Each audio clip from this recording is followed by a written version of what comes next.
It's now day 9 of the Israel Iran war, a war that has redrawn regional calculations in just over a week.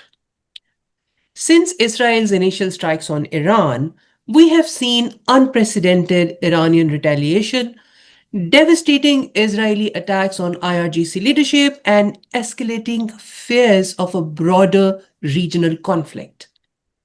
Welcome to New Wave Global. I'm your host Marvi Sirmed and you are watching Unraveled. What we want to unravel today is the strategic end game in this conflict and some finer details of what might happen. What we know is that the US Iran negotiations were aiming to achieve a deal to limit Iran's nuclear program in exchange for sanctions relief. Well, in today's episode, we will explore three key aspects of this. Why did Israel choose to strike barely hours after the 60-day deadline had passed and just 48 hours before the sixth round of negotiations was to take place? Secondly, what is Israel's real endgame in this military campaign? And does that align with the US interests, or is there a growing divergence between Washington and Tel Aviv that we are seeing? The thirdly, and importantly, is Israel now openly pursuing regime change in Iran? And if so, how far is the US willing to go to support that goal? More importantly, is regime change even possible, or are we seeing a very different kind of transformation taking place inside Iran already? To help us unpack all of this, unravel all of this basically, I'm joined today by Dr. Kamran Bokhari, Senior Director at the New Lines Institute, one of the most astute observers, I must say, of Middle East, especially Iran's internal politics and evolution and dynamics. And importantly, the co-author of a widely discussed new analysis on this very subject that we will come to in in few moments. Welcome back, Dr. Kamran Bokhari, to Unraveled. Thank you, Marvi. It's good to be with you. Thanks. So let me begin with this first question. Why do you think Israel launched this attack just before sixth phase of those talks were scheduled to happen, I believe, last Sunday? So that's a good question. And let me explain by saying that until not this past week, but the previous week before last Sunday, Mhm. um, in fact, if you go to like 2 Sundays ago, Mm. see that the President of the United States is shifting his public position on the talks. Mm. So he started to say that he doesn't expect that a deal will be forthcoming. And Mm. this is a sudden shift because if you recall, prior to that, he said on multiple occasions that when asked by reporters that did you the question posed to the American president was, did you let the Israeli prime minister know Mm. that he should not be intervening, if you will, Mm. militarily at a time when the United States is engaged in diplomacy with Iran? And the president said, "Yes, I did." And I told Bibi Netanyahu that Mm. it would be counterproductive. It's not useful. These are his words on record. Mm. But we see a sudden shift. He went from that Mm. within, like, I would say, a couple of days to almost 2 weeks ago now. I would say not this past Monday, but the Monday before, Mm. where or it was Tuesday. I forget that he said that he doesn't expect a deal to be forthcoming. So Oh. what we can learn from that shift Mm. is that at some point the president realized Mm. that the Iranians, under the current circumstances, are not going to accept 0% enrichment. That's what he got from his team. That's what he Hmm. got from his top negotiator, Steve Witkoff. Hmm. And if you look at it from an Iranian point of view, the Hmm. Iranians said, we're calculating that this is a president who doesn't want to go to war. This is a president who has made it very clear that he is not going, he is against forever wars. In fact, he says, I stop wars, you know, even Yeah. before they begin. And he's been saying in the context of India, Pakistan that, hey, I stopped that war. And he's Hmm. said it over a dozen times. I've And he's lost expecting count. a Nobel Prize for it. Yeah. So the Iranians looked at that and said, Hmm. uh, it's unlikely that he's going to attack. And it is unlikely that while we're engaging in diplomacy, Hmm. that he would allow even Israel to attack. Hmm. So that was their calculus. Now, what that sends a message to Washington when the president, in other words, the president, it looks like, the Iranians see him as bluffing when Hmm. he's saying, because he was saying, look, bad things are going to happen, terrible Hmm. things can happen, Yeah. I want to do this peacefully and so on and so forth. So from Trump's point of view, he thought that the Iranians are thinking that he's bluffing. So now he has to demonstrate that he is not bluffing. How does he do that? He cannot commit American forces because he has promised his supporters that he will not plunge the United States into another costly war.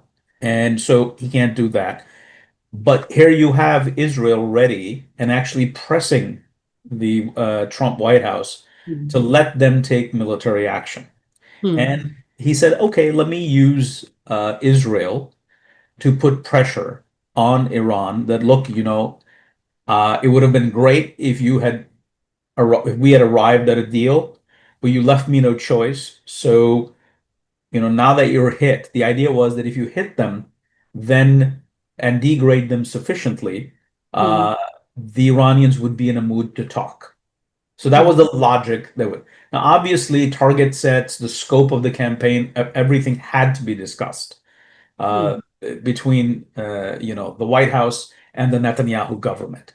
Hmm. Um, of course, there are general sort of agreements, but then once operationalization takes place, then of course, it's not something you can micromanage. Hmm. It's sort of you farmed it out. The Israelis are doing it, and you're hoping that you've sort of given them broad guidelines that you Hmm. need to stay within that, and then we'll see. I mean, one of the things that the president decided is, okay, let's see what these guys can do.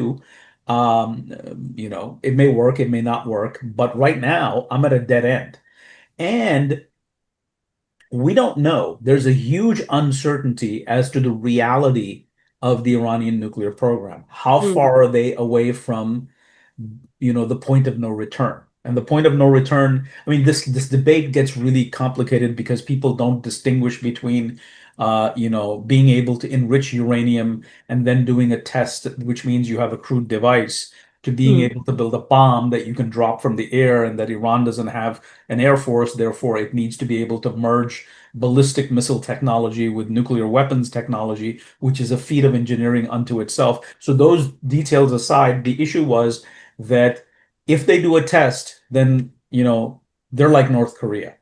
And there is a global consensus in Hmm. that Russia, China, the Europeans, Turks, the Arab states, Hmm. even Pakistan, and even India does not want to see Iran have nuclear weapons. So Hmm.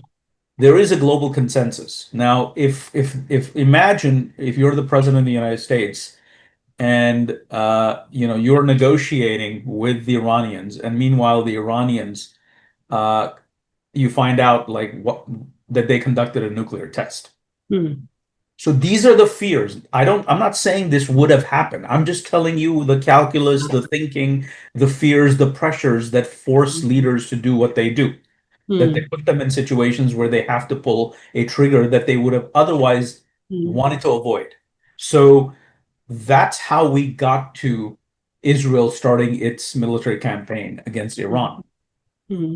Thank you for all this context. It's completely understandable, but we have seen Israel saying this and accusing this, and making the claims that Iran is 3 weeks away, 6 weeks away, so and so months away from testing the nuclear, building the bomb, and testing it. But it hasn't happened. We have been seeing, hearing Netanyahu, Bibi Netanyahu, since like uh, 2012 or maybe even before. Why the patience just went out this time? What happened now? So it is a mix of different intelligence reports. Mm-hmm. So the question is, intelligence is imperfect. Okay, whether it's the U.S. intelligence, Israeli intelligence, whoever's intelligence, it is by definition imperfect. Mm-hmm. The big question is in these kind of scenarios is what is it that you don't know, not what you do know. Yeah. So, so what is it that in the realm of not knowing? How many other facilities are there that the Iranians are have hidden and we don't know about? How, Mm-hmm. how much of how certain are we that they're only enriching to 60%? Okay. How good is that intelligence? How reliable is it? Mm-hmm. Because at the end of the day, it's based on sourcing, it's based on least amount of doubt, it's based on a number of constraints. So you that issue is more important than sort of political statements by political leaders like Bibi Netanyahu and whatnot, who have their own political imperatives and they want to be able to move forward with them. Ultimately, it's not that the president, if he wanted to do this, that he Mm-hmm. doesn't need a Bibi Netanyahu. Mm-hmm. This is something that the United States has the capability to do. And even now, if you look at it, what is the big issue? Mm-hmm. We've hit pretty much every nuclear site, but we can't eliminate Fordo because it's buried deep underground underneath a mountain. And Mm-hmm. you are the only ones who have the B-2 stealth bombers capable of carrying the 30,000 pound GBU 57 massive ordnance penetrators. So we'll need your help. So what I'm trying to say is that if the American president wanted to do this, then Mm-hmm. he doesn't need an Israel. The point is he didn't want to go down this route. Mm-hmm. But he was put into a corner between two things. One is we're stuck. The Iranians are not listening. They're not accepting 0% enrichment. Mm-hmm. Second of all, uh, how do we know that how far are they? From it's not a device. I'm sorry, it's not a weapon, a deliverable weapon. You could have a crude device. I mean, let's go back to 1998 May, India and Pakistan. Mm-hmm. It was well known at the time that they do have nuclear weapons, but nobody knew for sure, right? Until they tested. Yeah. And it became that. So that's the kind of scenario that when you're put in, do you want to be the president under whose watch Mm-hmm. Iran tested a nuclear weapon? That would just destroy your presidency because then you're being attacked by everybody, your own party, your own base, the opposition certainly, and these are the kind of things that wreck presidencies. So no president Mm-hmm. wants to be able to be in that kind of a position. And then certainly when you're negotiating, you need leverage. How do you gain leverage? Mm-hmm. Uh, you first try not the hard way, Mm-hmm. but ultimately, if you decide, when the president decided that they think I'm bluffing when I Mm-hmm. say that terrible things will happen, uh, Yeah. and then I have to show that I'm not bluffing. How Mm-hmm. can I show that? I can't send my troops. I can't send my fighter aircraft. Mm-hmm. That's a constraint on me. Mm-hmm. Here's Israel that is willing to do it. Mm-hmm. Let me use this option to regain leverage. I hope that makes sense. Yeah, it does, but still, Dr. Bukhari, I'm trying hard to understand that. So there's a mix of I intelligence. just want to point out one more thing. Sorry to cut you in. No, Is no. I'm trying to explain and not justify or Yeah, yeah, support yeah. Of or course. oppose. I'm not opposing. I'm not supporting. My views are mine. Yeah. I have them like anybody else. I'm just trying to analyze here, putting an analyst hat as to why the president made the decision that he did. Yeah, that's but what is bothering me is that these strikes are so far it's day nine, and it's more than leverage gaining strikes. Don't you think it's like there's something in the mind of maybe Netanyahu? What exactly does he want to achieve? Because if it was a leverage strike, the time has passed for that. It's ninth day, and things are going on. We don't know how far they will go on like this. So two things there. Number one is that in any negotiation, Hmm. you don't halt the strikes and then negotiate. You maintain the pressure so that Hmm. you get the desired result. You compel. War is about compellence, compelling the adversary that they to engage in a behavior that they wouldn't otherwise do. That's the purpose of war. That's a textbook definition of war. And so you don't negotiate without sort of you fight and you negotiate at the same time. They're Hmm. parallel streams. Hmm. Number two is, yes, uh, there is a divergence in the interests, a natural divergence in the interests of the United States and Yeah. Israel. Hmm. So the American interest is I need to arrive at a deal. The Hmm. Israeli interest is, well, the United States doesn't live in this region, we do. Hmm. If this regime, we need to be able to weaken this regime as well. Hmm.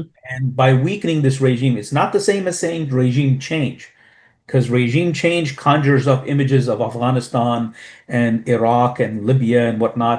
Hmm. That's not what's happening here, because I don't think anybody is under any illusion in Israel, in the Israeli government or the American government, that regime change is not possible, especially after what happened with massive amounts of ground troops, Hmm. trillions of dollars of resources, Hmm. thousands of troops lost, and in Iraq and Afghanistan. So that's very clear. But what the Israelis are trying to do is to Hmm. weaken this regime as much as possible. This is an opportunity to weaken the regime.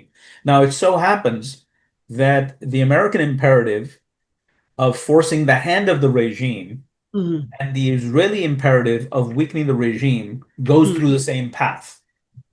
Hmm. So yes, it's not as though the US and Israel agree on every single thing that is Yeah. happening in terms of this military campaign. So it's like anybody, you get a green light from, or as CNN has been explaining it. Hmm. I think it was Jim Sciutto who used the phrase of yellow light or green light or yellowish green light or whatever. Hmm. Whatever the US has done Hmm. is a general sort of agreement of what needs to be done. But Hmm. then when Israel is the one that makes it happen, Hmm. it's that and then some. You also do certain things that were not necessarily part of that general guidance, if you will. Hmm. So, Trump or the Americans in this kind of a situation can't micromanage these things, okay? Hmm. Because you're not doing it yourself. These are not American troops, these are not American planes. They're under the command of the Israeli government. So you can't control everything. So yes, there is that divergence. But on the flip side, if Hmm. the Iranian government comes out weak and the US does not have to do Hmm. anything, to do any heavy lifting, Hmm. then that's also a benefit. That's an implicit benefit to the American interest as well. Okay. I mean, yeah, I'll have to understand it more in a couple of more questions to you, if that's Sure. okay. But I do take your point. But the trouble is that strike, negotiate. The negotiate part, I can't see it happening. President Trump said total surrender. Bibi Netanyahu appears to be as inflexible as it gets. And Iran is saying that no negotiations until the strikes are halted. Where do we go from here? I mean, where is the negotiation part then? So rule number one in understanding and analyzing is public statements are not meant to illuminate. They're Mm, designed for public relations purposes, designed for info ops, perception shaping, and so on and so forth. So, I mean, do we really expect the Iranians to say we're ready to negotiate publicly? No. These are the kind of conversations that happen behind the scenes. What do mm, we know? mm, And it's not been denied by the White House, and it's not been denied by the Iranians, is that Iranian Foreign Minister Abbas Araghchi and the president's special envoy, Steve Witkoff, have been mm, on the phone at least three times, if not more, all throughout this, military campaign. mm, So they're still talking.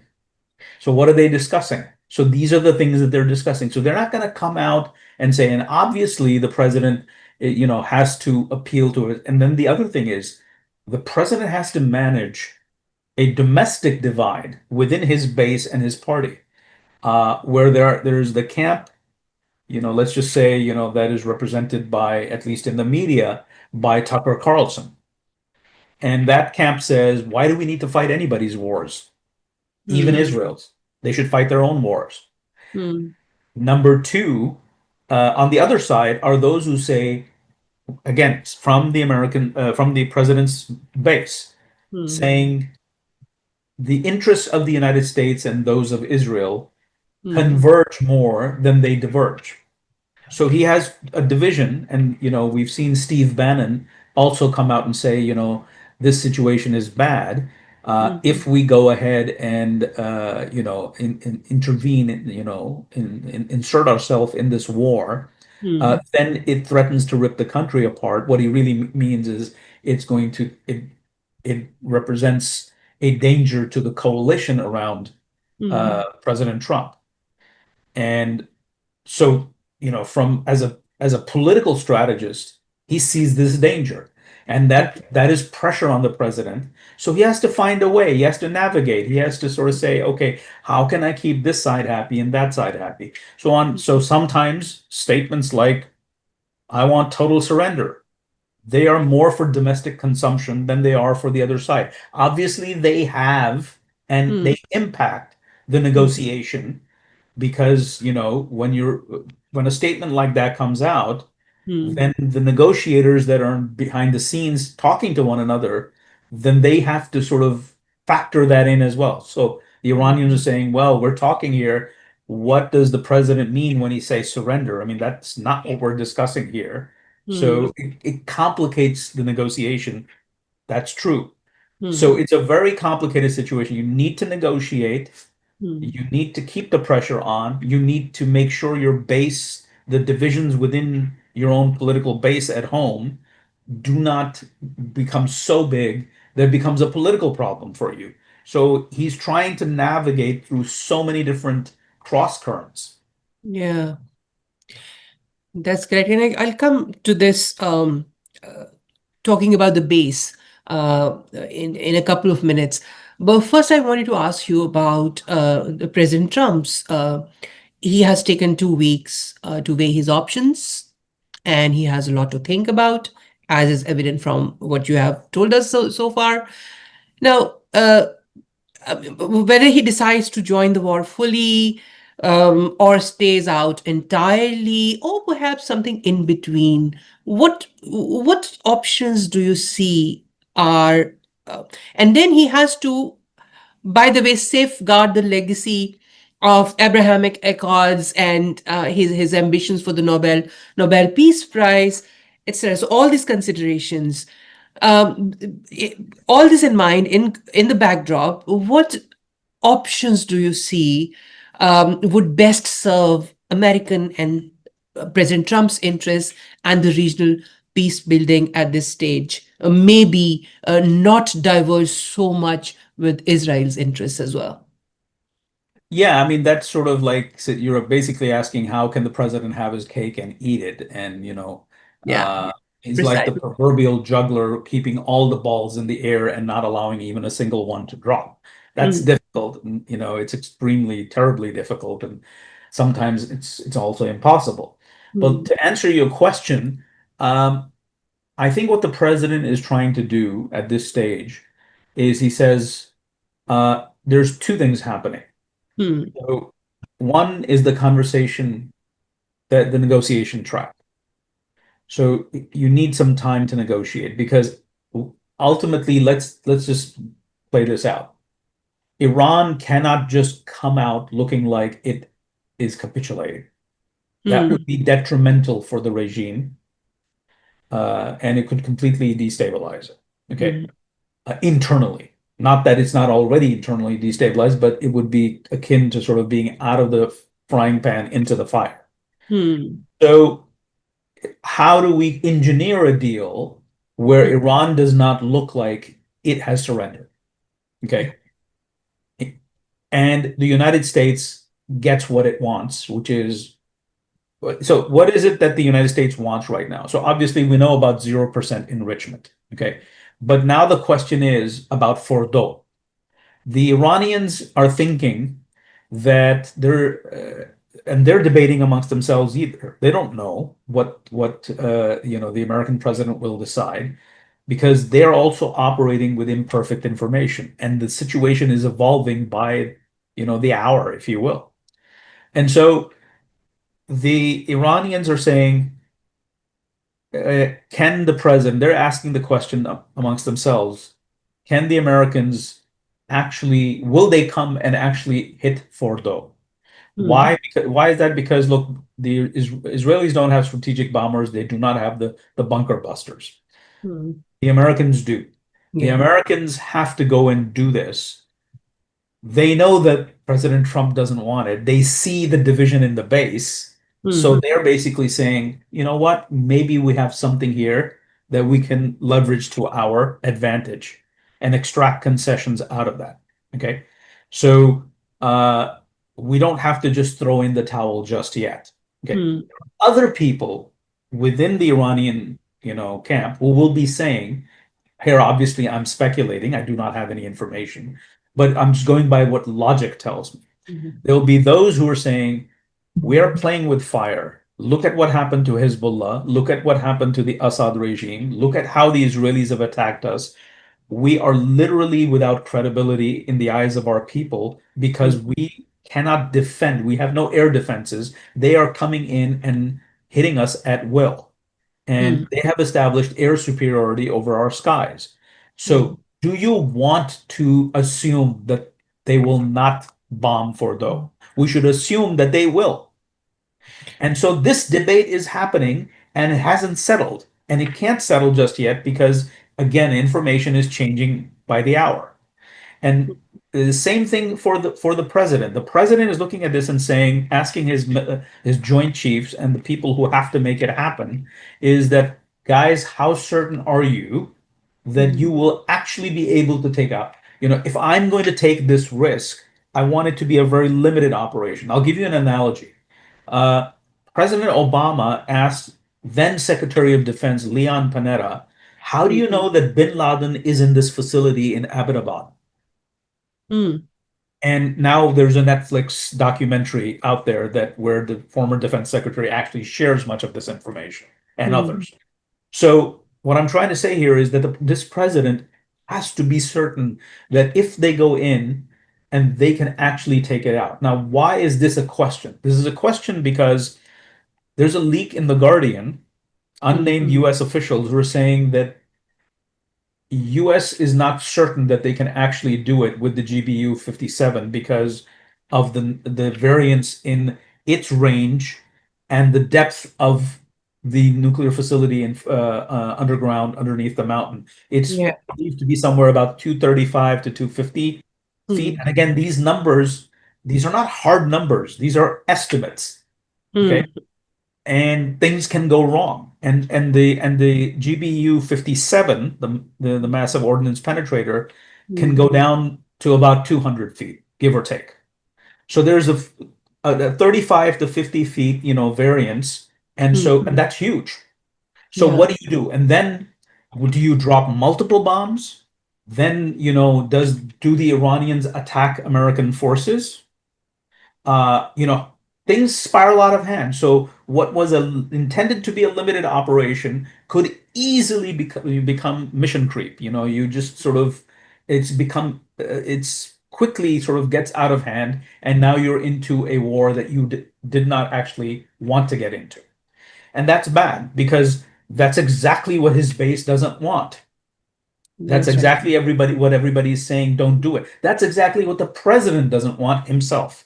Hmm. So this is a very difficult situation. This is why there are 2 weeks. He's hoping that in the meantime that the Israelis continue with their airstrikes, Hmm. continue to degrade the IRGC, which Hmm. is the more ideological force and the center of gravity of this war. Ah, I, true. You create a vacuum where you have others, particularly the regular armed forces known as Artesh, who now Khamenei depends on, Hmm. them the advice that I think we shouldn't risk further destruction of the country, and we need to come out and negotiate. And of course, again, that negotiation has to be engineered so they don't look like they're caving in. This is why there are 2 weeks. Now, it could be that we don't use the full 2 weeks. Hmm. Either the president realizes that, hey, I need to do this, Hmm. and he gives the order to strike. Okay. Or we have a settlement before then. We just Hmm. don't know. So Hmm. that's where we are. Yeah, and you have actually answered at least two to three questions that I had lined up for you about the mega base, what is going to happen to Iranians domestically, considerations of Khamenei. So you have very amply answered all of that, and now I want to go to your the article that you recently co-authored, a very timely analysis for the New Lines Institute. Um, it's arguing that rather than traditional regime change, what we are really seeing inside Iran is an accelerated internal evolution of power with the, as you said, you just mentioned IRGC under pressure and the Artesh stepping up. So I like to shift to that part of the story now. Explore with you what this means for the Iran's future and for the wider region, so to say. So thank you for bringing up that article that was published yesterday. Hmm. Uh, that article was based on a report, and I don't know if you recall, Marvi, from a lengthy report I wrote about evolutionary regime change inside Iran that's been underway for the better part of the last 20 years. Hmm. That was published in April of 2024, again April. by the New Lines Institute. And Yes. in that report, basically what I've said is, look, the clergy is all but gone. The Hmm. theocratic elements of the regime are not where power lies. The locus of power and authority has shifted to the security establishment. Hmm. Why? Because A, the clerics have lost credibility. Hmm. People don't listen to them. There's internal divisions within the clergy, the political clergy that is part of the state, and then, of course, the wider religious establishment in cities like Qom and Mashhad and Hmm. other places. So Hmm. there's internal differences, Hmm. and Khamenei has, over the decades, increasingly relied on the security establishment, particularly the Islamic Revolutionary Guards Corps, but not exclusively. Hmm. Uh, but that's sort of the core. And so if they are already the ones Hmm. controlling telecommunications, Hmm. energy production and exports, industry, ballistic missile development, the Hmm. nuclear program, sanctions busting, domestic security, you name it, smuggling, everything that a state needs to function. If the IRGC is involved in that, then they are the power because they Hmm. are the ones who are making it happen. The clerics are not. And what the clergy did is empowered the security establishment and weakened the elected bodies, weakened the civilian political class in parliament, Hmm. and of course, those who were presidents. And we've seen, you know, differences between various Iranian presidents dating back to the 90s who Hmm. are in a struggle with others, with the clerics, for example, in the Guardian Council. And Parliament is split. Hmm. And there are numerous, this is a maze of institutions. And so the clergy is shot, the military is already taking over. And you Hmm. overlay this ongoing dynamic in the context of the fact that we have an 86-year-old Yeah. supreme leader who's not going to be around for much longer. Hmm. And this man has ruled the country for the vast majority of its existence, 36 out of 46 years of the history of the Islamic Republic. Khamenei has presided over it. When he's no more, that's going to be a historical transition of seismic Hmm. proportions, especially if power has shifted, which it Hmm. has, to the security establishment, the IRGC in particular. Hmm. So my prediction was that, and I didn't know that Iran would be at war. At that time, when this report published, Marvi, you had the first Iranian missile strikes and drone strikes on Israel after the attack on the diplomatic compound of the Iranians in the Syrian capital, if you remember back in April of 2024. Yes, So and we discussed that. At that time you were in our show as well. Yeah. exactly. Yeah. So that's when this report was published. I had no idea that things would get this bad for Iran. Okay. Mm. But that process has been underway. Okay. And that process being underway means that my prediction was that it doesn't matter who becomes the next supreme leader, whoever it is will be akin to a puppet in the hands of the military. Mm. And then I said that it's not so simple either because there are two militaries Mm. that have to somehow reach a modus vivendi on how they will share power. And Mm. that's something that I had been grappling with conceptually, Mm. trying to figure out, through research, to talking to people and whatnot, who are better, have better granular information on this than I do, to Mm. see, okay, so how does this work? And there Mm. are internal factionalization within the IRGC. Yeah. There are pragmatists, there are centrists, there are hawks. It's like any other organization. Okay, so in that respect. Mm. So how will this all work out? Mm. Then comes the Israeli military campaign, specifically targeting the IRGC, eliminating the top brass Mm. at multiple levels. What that does is that sort of says, okay, we have a vacuum. We can't have a vacuum. Somebody has to step in. And what does Khamenei do? He takes the commander in chief of the Artesh, Mm. makes him supreme commander of both the Artesh and the IRGC. Yeah. Oh, yeah. And so now you have if you will, a stepchild, if you will. Mm. The blue-eyed boy was the IRGC. Yeah. They had access to all the financial resources. There's that phraseology or that metaphor of hand in the cookie jar. I'd say that the IRGC was fully in the cookie jar, not just the hand. So Mm. now that's a huge shift, Yeah. and it's not complete. It's in the process. So Mm. where will this go will determine the future. So in other words, there isn't regime change. What has happened is an acceleration of a pre-existing process, and we just have to wait and see how this plays out. Just Mm. I don't know how weak the IRGC really is. Mm. We have a good idea, but we Yeah. can't be certain.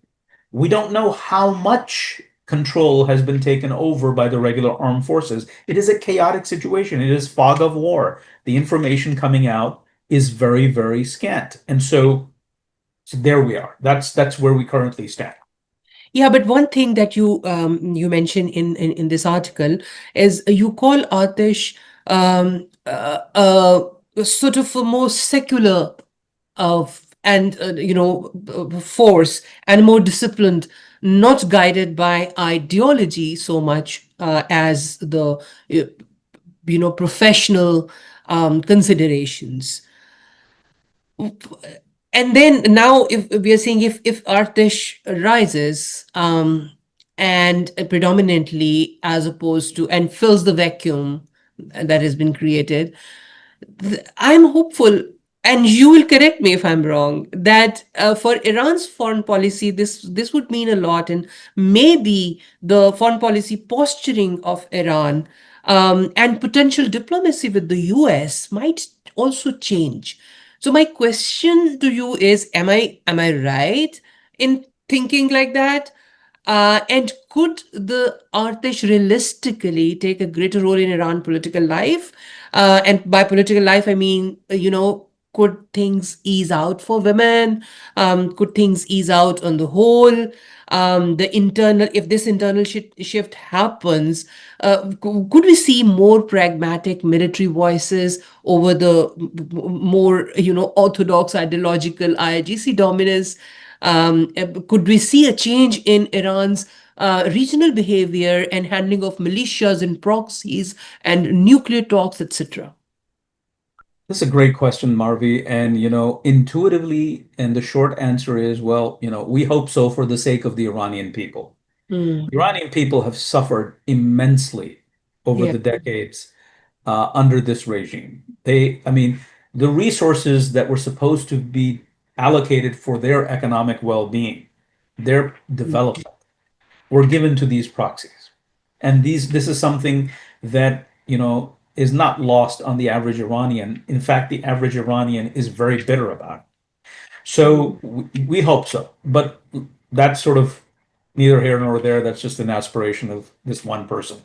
And you share it with me, and I'm sure there are others, but let's analyze. mm, So there are, as I said earlier, there are sort of too many variables that we don't know how they mm, will pan out. mm, But yes, the Artesh isn't secular in the Western sense. Okay. It is mm, secular relative to the IRGC. yeah, It is mm, an Iranian nationalist more so than this Islamist, pan-Islamist ideology of the IRGC. Now, mm, the the Artesh over the decades has been sort of the target of Khamenei and the clergy's efforts, mm, and of course, aided by the IRGC to bring them into ideological conformity with mm, with the Republic. mm, We don't know to what extent that has been successful. Okay. We do know that there are representatives of the supreme leader that are part of the Artesh's organization. There's mm, training schools and whatnot. But there's a reason why there are two different militaries, because the Artesh is not the IRGC. You don't need two if one does the job of both. Why do you need two? yeah. But the fact is that there's something different about Artesh, which is Mm, why you still need the IRGC, and mm, vice versa. I mean, the bear in mind this is the same Artesh that abandoned the Shah of Iran in the 1979 revolution. And it was the target of purges, executions. I'm sure you remember those days in the early 80s where, we had these horrific reports of Khomeini and his people, executing every single day so many military officers who they thought were loyal to the Shah and were therefore going to undermine this new regime of theirs. mm, And that went on, but 18 months later, Saddam Hussein's Iraq attacked Iran, and mm, the Iran-Iraq War began. And the IRGC was just a militia at that time. mm, It wasn't this military force.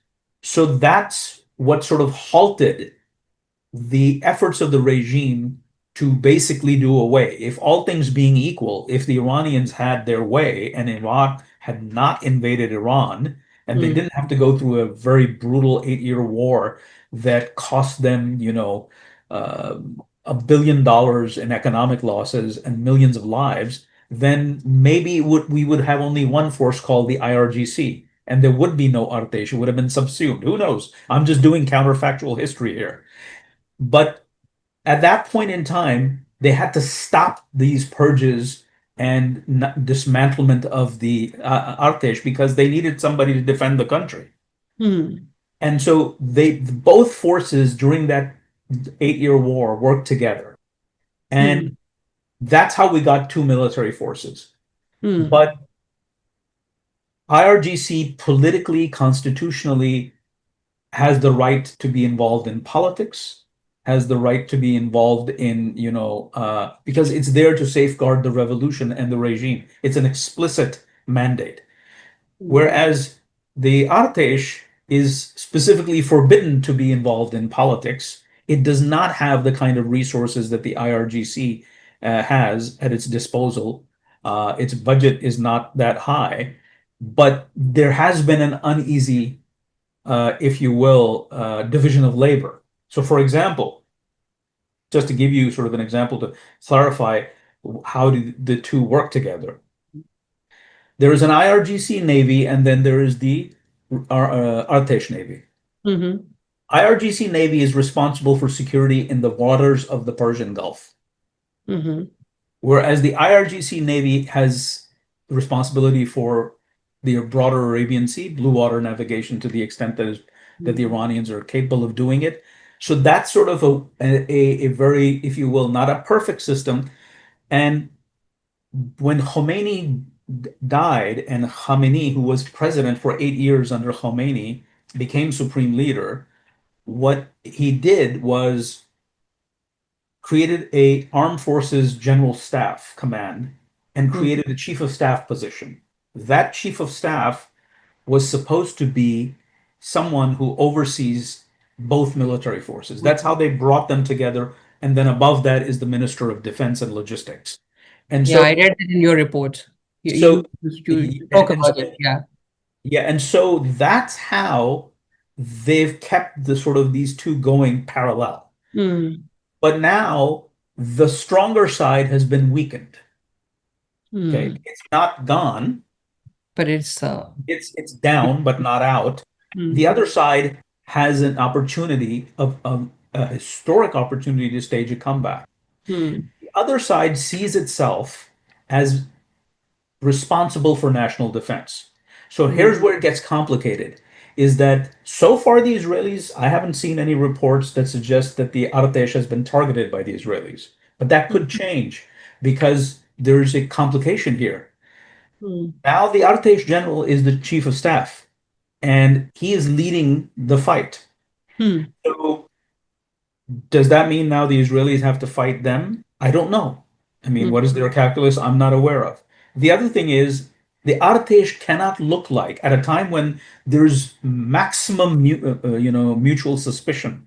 Hmm. Who gave the intelligence and the locations of these people? How could the Israelis penetrate so deeply and widely our country and know the locations of so many commanders? The Artesh has to come, cannot look like it's not defending the country. It has to defend the country. So it's a very delicate, complicated situation. Yeah. And this brings me to, and promise this is the last question. You have given so much of your time, and I'm really grateful to you for that. But this is the last question that just erupted while you were speaking. It just erupted in my mind. Coming back to the that regime change rhetoric. So, if you want to, if you want people to gel together and stand behind a widely disliked regime, bomb them. And that's what Israel has done. That's what India did, a month ago to Pakistan. And you see that things have changed. The same military who was being criticized heavily, strongly for intermingling in politics, etc., etc., is now it's a field marshal, unprecedentedly, meeting U.S. president, and having a hero-like treatment in the country. Is the If the same happens in Iran, which I'm seeing a lot of Irani, handles on X and social media, they're coming out as more nationalistic than they were before. And I'm seeing a lot of gelling together of the Irani civil society at this time. But at the same time, we are also hearing about the crackdown on the possible spies, because there's, of course, a penetration and a great, huge penetration of Israeli intelligence network inside the entire fabric of the Irani society and the policy making platforms. So in that scenario, the government is going to make itself more unpopular with the passage of time. And do you think in that situation, a Mossadegh-like overthrow is possible in Iran, orchestrated by the US and Israel together? I don't think so. I don't think that the US has that capability anymore. Those days were different. Mossadegh's era was different. Britain had, was the colonial power in the region at the time. It was fading away. The U.S. was coming in. Uh, there was the Cold War logic as well, and this was Iran, like Pakistan, was on the containment line against the Soviet Union. It was a completely different scenario, and it was about oil and whatnot. Today's calculations are very different.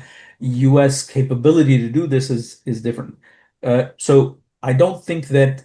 I think if that figure emerges, Hmm. it'll emerge organically. Hmm. And so at this moment, the regime is still in control. Hmm. But because the situation is so fluid and dynamic, it could remain in control. It could weather this storm. It could be weakened. It has been severely weakened with the elimination of so many top Hmm. commanders of the IRGC and the strategic bombing that has happened all over the country. It's been weakened, but it could be one outcome is it may not lose control. Another outcome is that, which is the worst case scenario, is that this is one of the things that a lot of people are discussing, including the French president himself, is of chaos, where you Yeah. have Libya, Syria, Yemen-like conditions, where there's a civil war and anarchy because things break down and whatnot. When regimes fall, it's messy. We saw what happened when the Shah of Iran, fell. And so that's another scenario. But as far as public sentiment is concerned, I think it's mixed. There are Hmm. definitely a lot of Iranians who want to avoid their country going down the path of a Libya or a Yemen or a Syria Hmm. or Iraq. They saw what happened in Iraq as well. It's next door. So Hmm. they want to avoid that, which is why they will be hesitant in this crisis moment Hmm. to go out and, many will be hesitant to just sort of go out and protest Hmm. or And stand up against the regime or call it out. But there are a lot of those hmm. whose lives could become, very difficult. Let's say infrastructure targets are hit, in greater numbers. Hmm. And the regime cannot provide for services, basic services like power, electricity, the natural gas supply.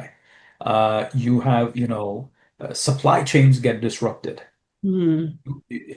The everyday life of the average Iranian becomes really, really difficult and tough. Hmm. Then, that creates another dynamic. But yes, of course, there's the hatred for the regime. You brought us to this point. Hmm. But at the same time, they don't want to be seen as being,